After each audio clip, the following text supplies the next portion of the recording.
ప్రధానమంత్రి నరేంద్ర మోడీ పైన ఇటీవల లాలూ ప్రసాద్ యాదవ్ ఇండియా కూటమి పాట్నా సభలో వివాదాస్పదమైన పర్సనల్ వ్యాఖ్యలు చేశాడు. ఆయన చేసిన వ్యాఖ్యలు వాస్తవంగా నా నోటి నుంచి చెప్పడం కూడా నాకు ఇష్టం ఉండదు, కానీ కాంటెక్స్ట్ అర్థం కావాలి. ఆ వ్యాఖ్యలు చూడని వారు కూడా ఉండవచ్చు కనుక వారి గురించి చెప్పాల్సి వస్తుంది. రెండు విమర్శలు చేశారు. ఒకటి, సహజంగా ప్రతిపక్షాలపైన నరేంద్ర మోడీ ఇవి వారసత్వ పార్టీలు, కుటుంబ పార్టీలు, పరివారవాదీ పార్టీలు అని విమర్శిస్తూ ఉంటారు. దానికి కౌంటర్గా నీకు పిల్లలు ఎందుకు లేరు, నీ కుటుంబమే లేదు అంటూ లాలూ అటాక్ చేశాడు. ఇక్కడ అర్థం కావాల్సింది ఏంటంటే, కుటుంబ పార్టీలు అని మోడీ చేసిన విమర్శ ఒక రాజకీయపరమైన విమర్శ. భారత రాజకీయాల్లో ఈ కుటుంబ పార్టీలుగా మారడం ప్రజాస్వామ్యానికి మంచిది కాదు. దాన్ని నరేంద్ర మోడీ ఎత్తి చూపుతున్నాడు. ఎందుకంటే మెరిట్ ఆధారంగా పార్టీలలో పొలిటికల్ లీడర్షిప్ రాకుండా కేవలం వారసత్వం ఆధారంగా పొలిటికల్ లీడర్షిప్ వస్తుంది. అది రాజకీయాలకు మంచిది కాదు, ప్రజాస్వామ్యానికి మంచిది కాదు. కానీ మన దేశంలో కాశ్మీర్ నుంచి కశ్మీర్ నుంచి కన్యాకుమారి వరకు వారసత్వ రాజకీయాలకు ప్రజలు ఓటు వేస్తున్నారు. భారతీయ జనతా పార్టీలో కూడా వారసులు ఉన్నారు. ఇలాంటి వారసత్వ పార్టీలతో బీజేపీ కూడా స్నేహం చేస్తుంది. ఈ రకంగా రాజకీయ విమర్శ, ప్రతి విమర్శ ఉండవచ్చు. కానీ నరేంద్ర మోడీ చేసింది బేసికలీ పొలిటికల్ క్రిటిసిజం. ఎవరిని కుటుంబాన్ని గురించి ప్రస్తావించలేదు, వ్యక్తిగత అంశాలకు వెళ్ళలేదు. కానీ నరేంద్ర మోడీ చేస్తున్న పొలిటికల్ క్రిటిసిజానికి కౌంటర్ పొలిటికల్ క్రిటిసిజం ఇవ్వచేత కాక ఆయనకు పిల్లలు ఎందుకు లేరు, నీకెందుకు పిల్లలు లేరు, నీ కుటుంబం లేదు అని ఇలాంటి పనికిమాలిన వ్యాఖ్యలు చేయడం లాలూ యాదవ్ లాంటి సీనియర్ రాజకీయవేత్తకు తగిన. ఇది ఇండియా కూటమి ఛాన్సెస్ను పెంచుతుందా? చరిత్ర అంతా ఏం చెప్తోంది? నరేంద్ర మోడీ పైన ఎంత పర్సనల్గా అటాక్ చేస్తే ఆయన పట్ల దేశ ప్రజల్లో సానుభూతి పెరుగుతోంది, గౌరవం పెరుగుతోంది.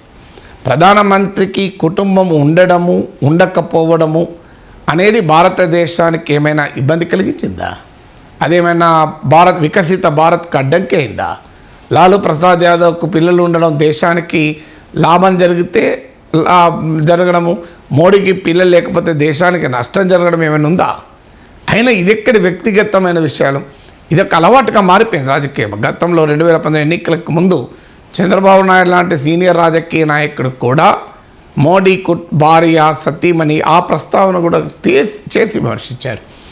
దానికి నరేంద్ర మోడీ చాలా పవర్ఫుల్గా కౌంటర్ చేశారు. వాస్తవానికి మోడీకి ఉన్న ప్రత్యేకత ఏంటంటే, ఆయన పైన వ్యక్తిగతంగా విపక్షాలు టార్గెట్ చేస్తే ఆయన ఎంజాయ్ చేస్తాడు. ఎందుకంటే హైదరాబాద్లో జరిగిన మీటింగ్లోనే చెప్పారు, నన్ను తిడుతూ ఉంటారు, నేను ఆ గాలి ఇంకో ఖాతేమై నా న్యూట్రిషన్ అది వాళ్ళ తిట్లే అన్నాడు. అది నిజం కూడా.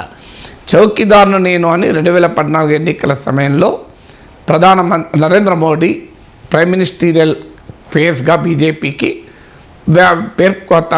మాట్లాడాడు.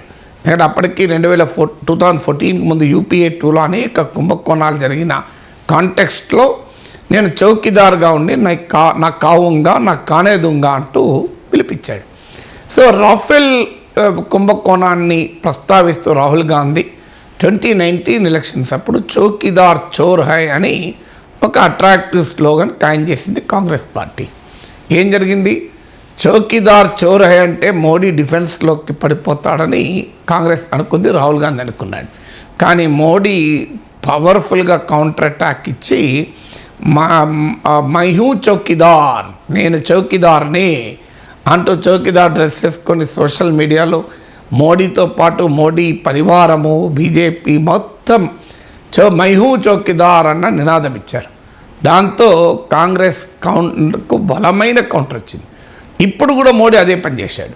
ఆయన కుటుంబం గురించి లాలూ యాదవ్ ప్రస్తావిస్తే, నాకు 140 కోట్ల మంది భారత ప్రజలే నా కుటుంబము అని కౌంటర్ ఇచ్చాడు. దీనికి లాలూ యాదవ్ దగ్గర సమాధానం లేదు, ఇండియా కూటమి దగ్గర సమాధానం లేదు. మీ బీజేపీని ఎదుర్కొనే విధానం ఇండియా కూటమికి ఇంకా అర్థమవుతలేదు. మోడీ విధానాలపైన విమర్శించవచ్చు, మోడీ ప్రభుత్వం చేసే పనుల్ని ప్రశ్నించవచ్చు. మోడీని వ్యక్తిగతంగా టార్గెట్ చేయడము ప్రతిపక్షాలకు ఒక డిజాస్టర్, అది వినాశకరం అవుతుంది. ఎందుకంటే భారత ప్రజల్లో నరేంద్ర మోడీ పట్ల ఆ గౌరవం ఉన్నది అన్న వాస్తవాన్ని గుర్తించలేకపోతున్నారు. ఎందుకంటే ఆయన వ్యక్తిగత జీవితము ఆ రకంగా దేశంలో కోట్లాది మంది ప్రజల్ని ఇన్స్పైర్ చేస్తోంది. దాన్ని అక్కడ అటాక్ చేస్తారంటే ఎక్కడా ప్రతిపక్షాలు విజయం సాధించవు. మోడీ పాలసీస్ పైన అటాక్ చేశారనుకోండి, అప్పుడు ఏమైనా సక్సెస్ ఉంటుంది. మీకు లోక్నీతి సిఎస్డిఎస్ వాళ్ళ స్టడీస్ కూడా ఏం చెప్తున్నాయి, మోడీ పర్సనా అంటే మోడీ పట్ల నా గ్లామరు, మోడీ పట్ల ఒక గౌరవము, ఇలాంటి విషయాల్లోనే మెజారిటీ ప్రజలు ఉన్నారు. మోడీ ఎకానమిక్ పాలసీస్ను, మోడీ విధానాల కన్నా ఎండార్స్ చేసేవారి కన్నా ఆయనను వ్యక్తిగతంగా గౌరవించే వాళ్ళు చాలా ఎక్కువ మంది. అందువల్ల మోడీ స్ట్రాంగ్ వికెట్ పైన ఆయనను ఎదుర్కోవాలి అని చూస్తున్నారు. సో ఇది ఏమైనా తెలివైన రాజకీయ వ్యూహం అవుతుందా? రాజకీయ వ్యూహ ప్రతివ్యూహాల తర్వాత సంగతి, అది రాజకీయ సంస్కారం అని కూడా అనిపించుకోదు. పర్సనల్ లైఫ్ అనేది పబ్లిక్ ఇంట్రెస్ట్ అంశం కాదు. పర్సనల్ లైఫ్, సెలబ్రిటీల పర్సనల్ లైఫ్ ఒకవేళ ప్రజా ప్రయోజనాన్నో మానవ హక్కులనో దెబ్బతీస్తే అప్పుడు ఆ పర్సనల్ లైఫ్ గురించి మాట్లాడచ్చు. లేనప్పుడు అది పబ్లిక్ ఇంట్రెస్ట్తో సంబంధం లేదు. మోడీ కుటుంబము, మోడీ ఫ్యామిలీ నేపథ్యము, ఇది దీంట్లో పబ్లిక్ ఇంట్రెస్ట్ ఏమైనా ఉందా? ఇక అక్కడితో ఆగకుండా మోడీ హిందువే కాదు, ఆయన తల్లి చనిపోతే ఆయన గుండు కొట్టించుకోలేదు. అసలు ఈ చౌకబారు విమర్శలు ఏంటండి?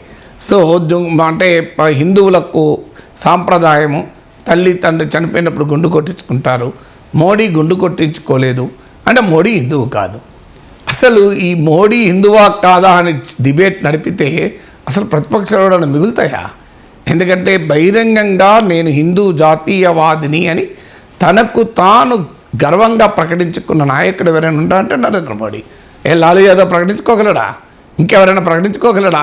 ఎందుకంటే వాళ్ళకు ఇతర మతాల ముస్లిం ఓట్లు కావాలి.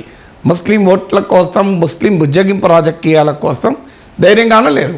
బీజేపీకి ముస్లిం ఓట్లు అవసరం లేదు, మైనార్టీ ఓట్లు అవసరం లేదు కనుక వాళ్ళు అనగలరు. అందువల్ల ఆ అంశం పైన మోడీతో పెట్టుకుంటే మిగులుతారా ఆయన హిందువు కాదు అని? ఆయన హిందువా కాదా దాంతో కాదు కదా చర్చ. ఆయన మత విశ్వాసాలు, ఆయన సాంప్రదాయాలు అవన్నీ వ్యక్తిగత జీవితం కదా. ఇప్పుడు మోడీ గుండు కొట్టించుకున్నాడా లేడా అన్నది భారతదేశ ఆర్థిక వ్యవస్థ పైన ప్రభావం చూపుతుందా? అందువల్ల ఇండియా కూటమి సెల్ఫ్ గోళ్ళ మీద సెల్ఫ్ గోల్ వేసుకుంటున్నాయి. ఆ కూటమే సరిగ్గా లేదు.